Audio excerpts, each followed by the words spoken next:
Because we have Dr. J here, Julius Erving, without a doubt the greatest high-flying act ever in basketball. When you went underneath the basket and flipped it on the other side of the basket, when Landsberger and Jabbar was there, and they still think, which in my opinion was the greatest move ever, were you thinking this doing that, or just happened instinctively for you?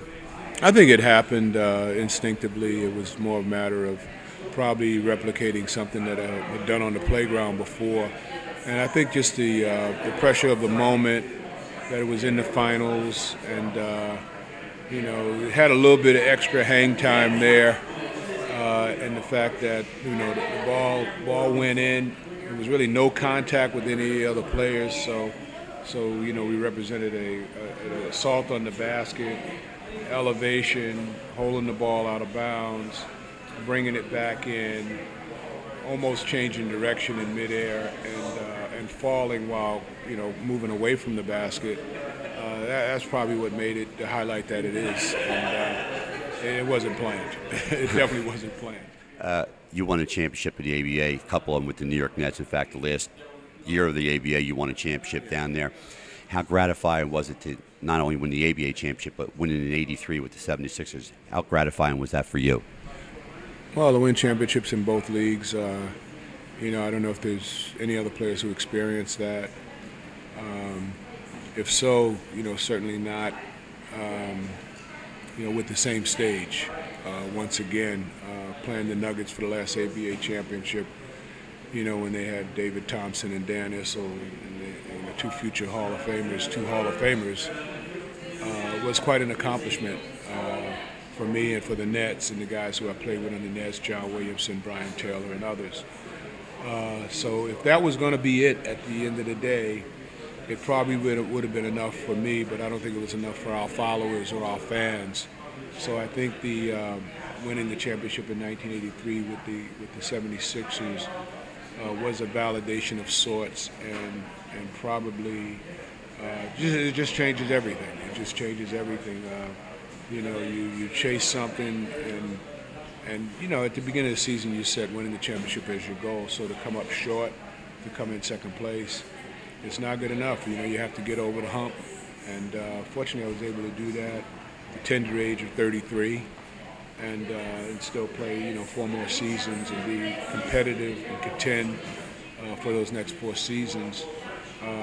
Makes for a good career. Doc, last question for you.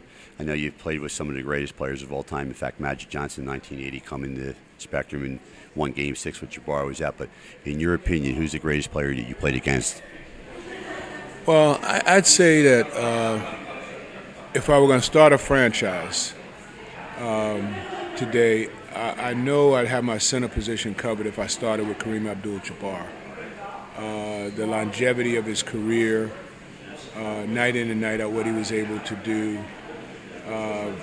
He's got to be the NBA's greatest player. There's clear arguments for Michael Jordan and Bill Russell to be in the mix because of Michael's, Michael being Michael, coming along at the time that he did, the globalization of the sport, the 6 championships, 6 MVPs, and so on and so forth. And Michael was a driving force behind everything that was accomplished in Chicago. And Bill Russell was our greatest champion. 11 championships in 13 years. Nobody's going to touch that. You don't even have coaches who could touch that because they're going to have more losing seasons than he had, and he was a player coach. But if I were going to start tomorrow, my favorite player was Elgin Baylor, but I probably would have to start with Kareem Abdul-Jabbar as my center, and then work those other guys into like a Magic Johnson. Well, Magic's certainly in the conversation. He's one of the top 5, and but you asked me who's the best. You got Jabbar.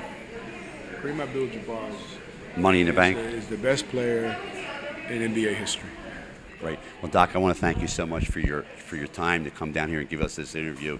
And I got to say to you personally, that I've asked every single basketball player that I've ever interviewed, going to Gary Payton, James Worthy, Dominique Wilkins, and I asked them, who's the greatest player of all time? And they said it was you. Julius Erving, Dr. J, was the greatest player of all time. And in my eyes and in my heart, you've been my favorite for my whole life. And even when you're in the ABA, I used to watch you play all the time. I just think that you're absolutely fantastic and the greatest player I've ever seen, ever. Hi, this is Julius, Dr. J. Erving. I did the Artie Clear show. Make sure you check it out.